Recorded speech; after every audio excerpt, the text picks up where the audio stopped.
Yisham Adama Chotava Adolam, may Hashem's name will be blessed forever and ever. Shalom, everybody. Today we're going to continue Be'ezrat Hashem the laws of Yom Tov number 3, if I remember correctly. If not, we can fix it later.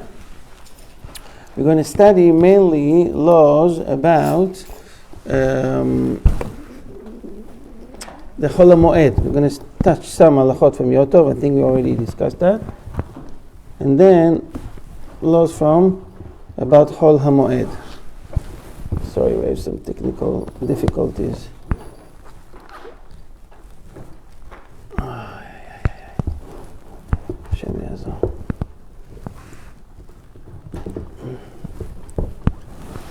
Okay. I don't know what we're going to tell you today. Baruch Hashem, Yetzer Hara is very strong. Tov. So we've learned that on Yom Tov we can use a non-Jew in order to light fire or to lit the lights in the room or air conditioning on Yom Tov. Baruch atah Adonai Eloheinu melech haolam she'akol niyo bidvaro. According to all the poskim, the Rabbi, it is permissible to instruct a non-Jew to turn on an electric appliance during Yom Tov. So during Yom Tov, Yom Tov is different than on Shabbat.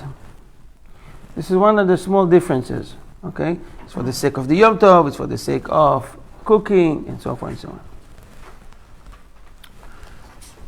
Okay.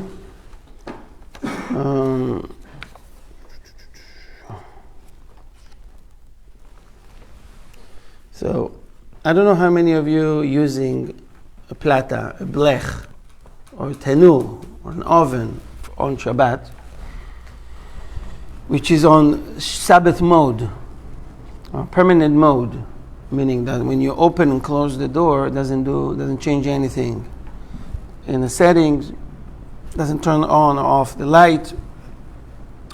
The heat is already established before Shabbat and determined that it will be, for example, 200, 210.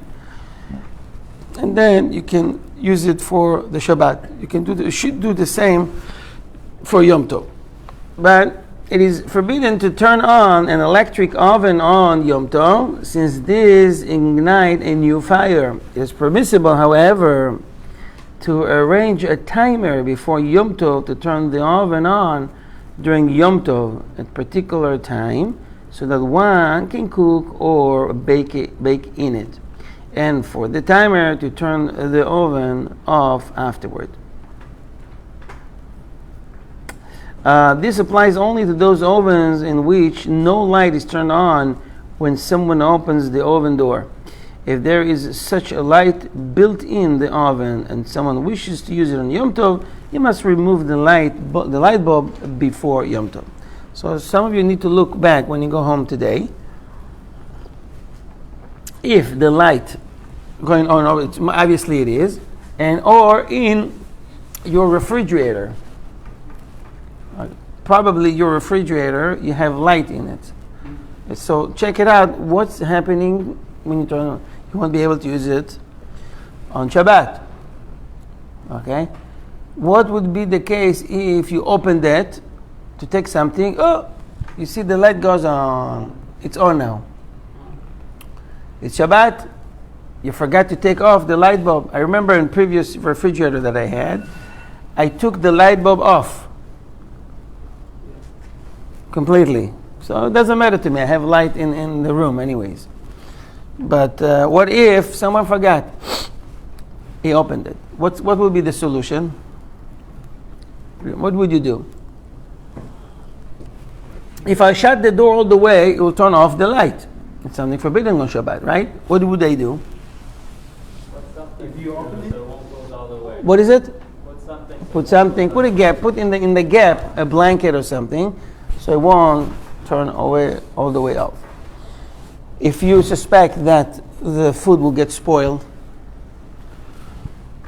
and you won't have food for Shabbat because of that, so in such case, You can get a non-Jew and or ask him. You don't have to tell him anything.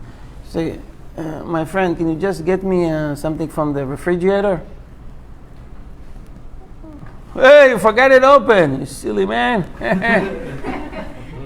Okay, I'm just going to leave it as is. You probably know. He's going to take something and close it, right? Yeah. But then, as soon as you open it, take all your stuff or take care of the business. Otherwise, you won't be able to open it again. All right. Ask to take out the light. You can tell him something like, I wish you wouldn't be the light bulb outside. If you get it, yes. If no, you got stuck. So, some of us using mixers during the week as a preparation for the salad, for the salad, whatever I want to use mixer. Can I use a mixer on Shabbat? Hello? Electric mixer? On Shabbat. Can I use mixer on Shabbat? You know what mixer is? Blender, mixer, blender, like Ninja, I don't know all this. Food processor, right. Can we use it on Shabbat? No. What about Yom Tov? On Yom, the difference between Shabbat and Yom Tov is you can cook on Yom Tov. Part of preparation for Yom Tov, I need to use the Ninja blender, mixer. No? You're too strict, you know what? Likewise, it is permissible to use an electric mixer or blender on Yom Tov to mash cooked carrots or potatoes, but only if it's set up before Yom Tov with a timer to run at a certain hour. So some people do it ready for 10 o'clock in the morning. It will turn on for 2 minutes. Whatever you can put in it, you put, or maybe it's ready. You want to make it fresh. After 2 minutes or 1 minute, it's finished. Depends how you set it up. But a neighbor, whoever comes in, will hear the mixer. People will think, hey, this guy is breaking the Yom Tov. We should stone him. We should... No, don't do that. No. This is permissible even though the machine makes a loud noise while it's operating. In fact, even Ashkenazi Jews who follow the rulings of the Ramah may be lenient in this matter. In the footnote is explained that it's permissible as well to use a dishwashing machine on Yom Tov if it's set up with a timer. Okay? Absolutely, it's forbidden to use a light, to light the stove, an electric starter, as I explained before. We don't need to say that. Everything needs to be preset before, do all the preparation that's needed. Now, lighting candle for the sake of the Yom Tov. What berachot should be said? So the mitzvah, our sages instituted the mitzvah to kindle light in one's home on the evening of the Yom Tov. And the beracha would be, she'kedisham mitzotav v'tzivanu, lehadlik ner shel Yom Tov. Blessed having them for commanding us to kindle Yom Tov lights. Okay, just look at the text in your Sidurim, and you're good. We need to be careful.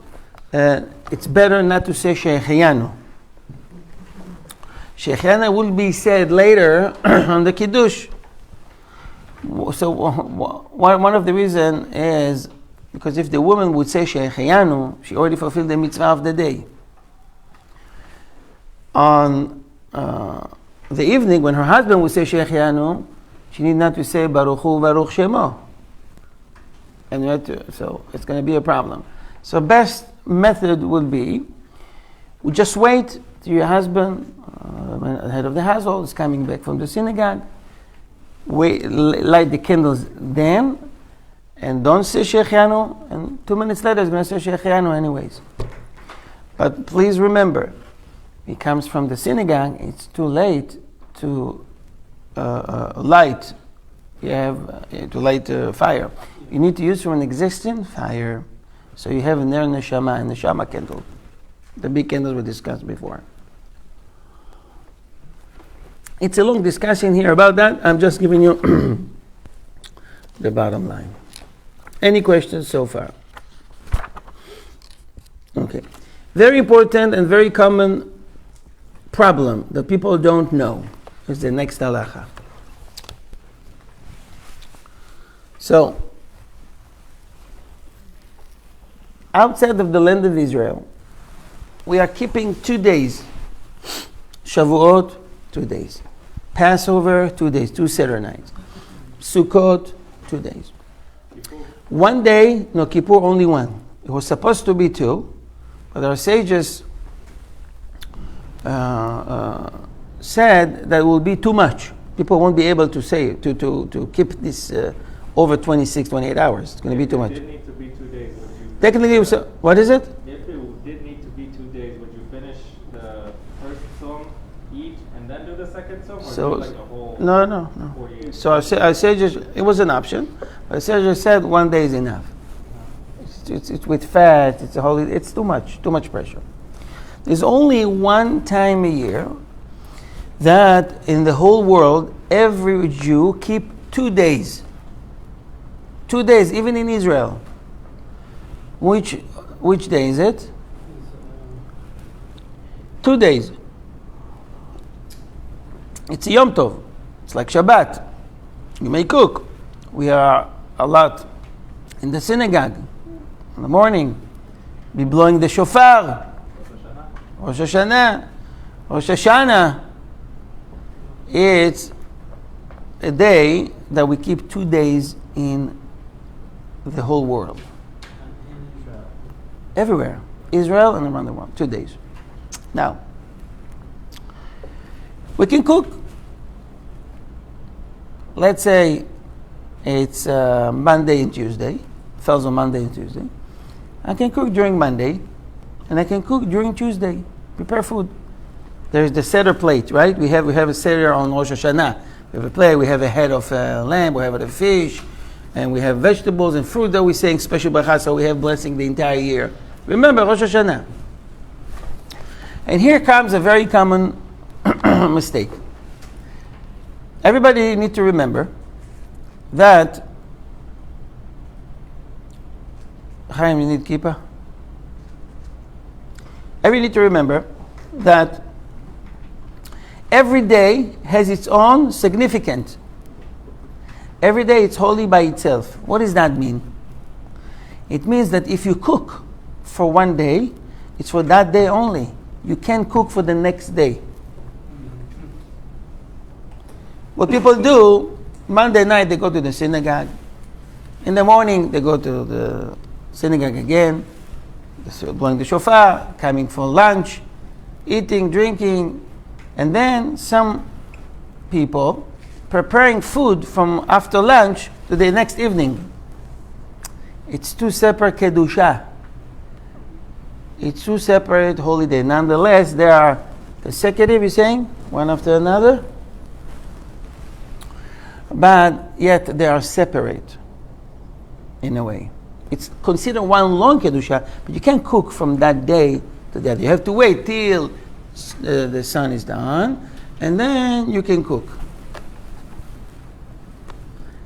It is forbidden to cook or bake food on Yom Tov if one plans to eat that food on another day, or even to eat it during evening after Yom Tov, even when Yom Tov occurs on Friday. It is forbidden to cook food on Yom Tov, to eat it on Shabbat, unless the person has performed eruv tavshilin. So cooking from, let's say, the holidays Thursday and Friday, I want to cook for Shabbat. So you do the eruv. Eruv is the special bracha that we do. Remember, you look at the Siddurim, every Yom Tov Siddur, in the very beginning, it has the eruv tavshilim. You take a matzah or a pita with an egg, you put it aside, and this is how you do eruv tavshilin. So you may cook from Yom Friday, which is Yom Tov, to Shabbat. But let's think about it for a second. Why it would be forbidden to cook from one Yom Tov to another Yom Tov? They are too holy. They're good friends. Why not put them together?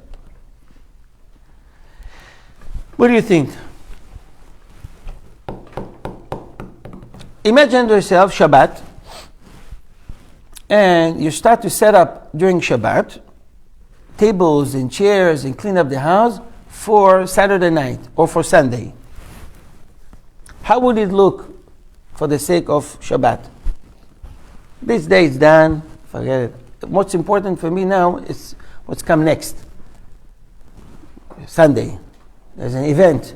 So I'm preparing from now, from Shabbat. Shabbat, you can move chairs and tables, no problem. Even if it's hard labor, it's permitted on Shabbat. But any preparation on Shabbat, the next day, it's forbidden. Because you're showing that now, it's not important. You think you are now, and you're thinking what's going to happen on Sunday. It's not appropriate, correct? Mm-hmm. Okay.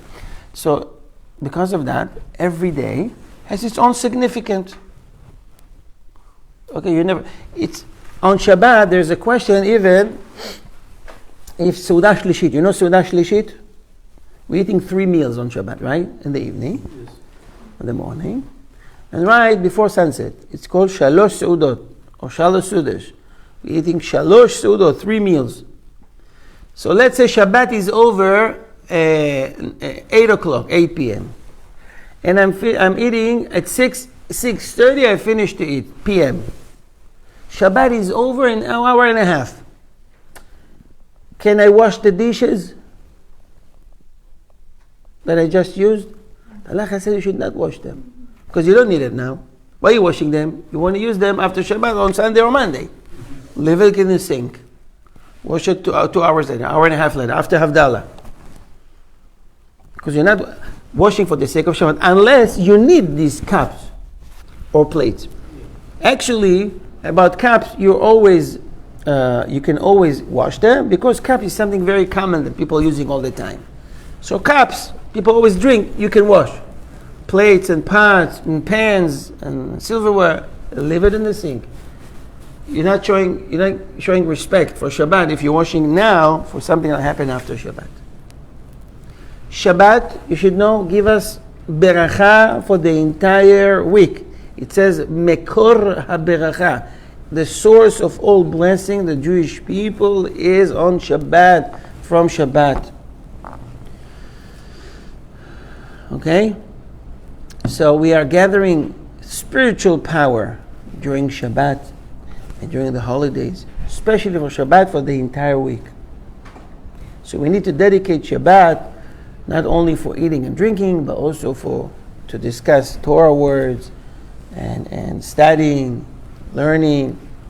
It's not a regular day. Resting. When it says a rest day, it doesn't mean that we go to sleep all day. You rest from labor. Some people, they keep working. Who's supposed to keep to work? The non-Jews. Why? They don't have Shabbat. They're not allowed to stop working. They must work on Shabbat. Right? As it says, Yom v'layla lo yishbotu, day and night should not rest.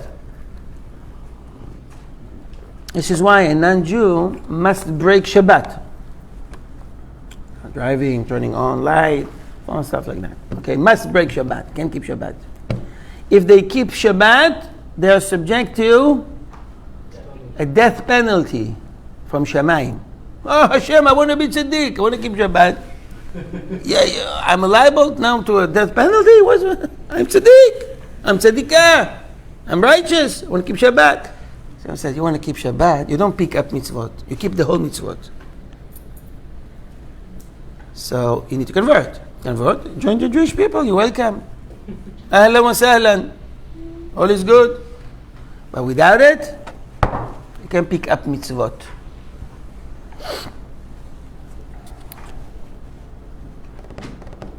Now, this is the main rule. But there's questions now.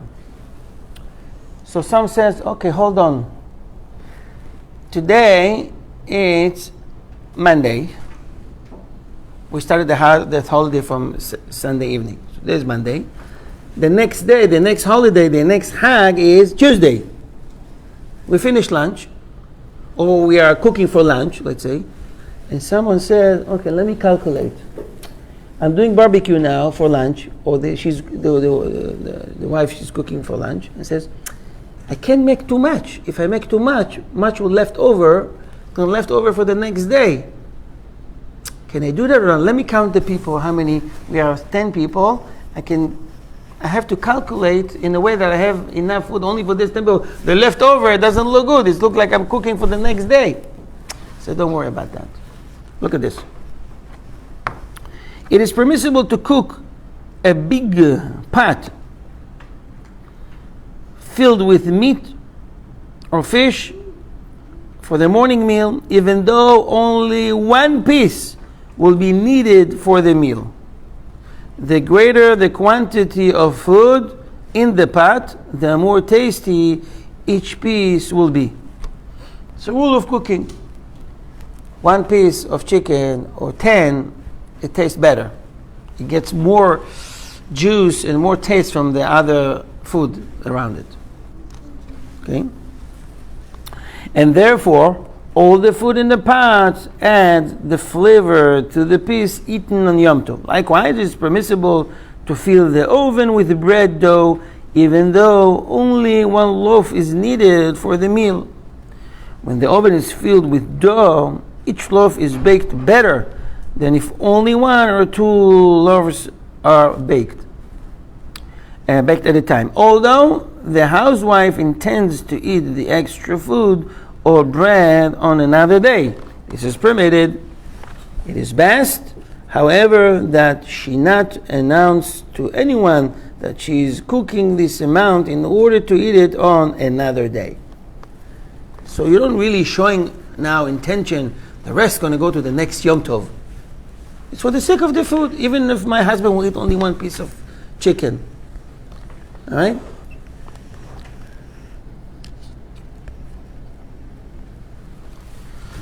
So, I'll ask you another question. This is the second day of Yom Tov. Second day. In few hours, Havdalah, regular mundane day. Fine? The husband comes to the kitchen and he sees his wife making a large pot of marak, soup.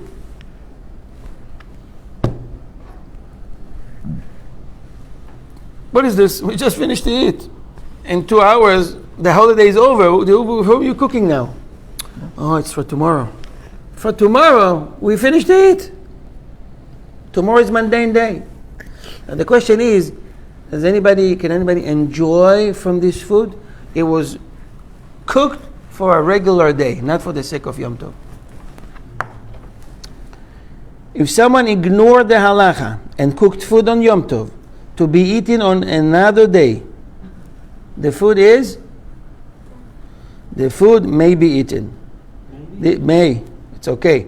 This is halacha whether or not the person was aware of this is forbidden, and even if the person pretended to cook it for Yom Tov, but actually intended to be eaten on another day. Some people have guests after Havdalah, they have a bunch of people coming. So I want to make a lot of food. It's not the right method. It's not the right thing to do. But you don't disqualify the food. The food is still okay. Remember, next time, for Yom Tov, cook for Yom Tov. If there's any left over, it's fine. But don't cook on Yom Tov for a mundane day, regular day. Did you hear about the Mimuna, for example?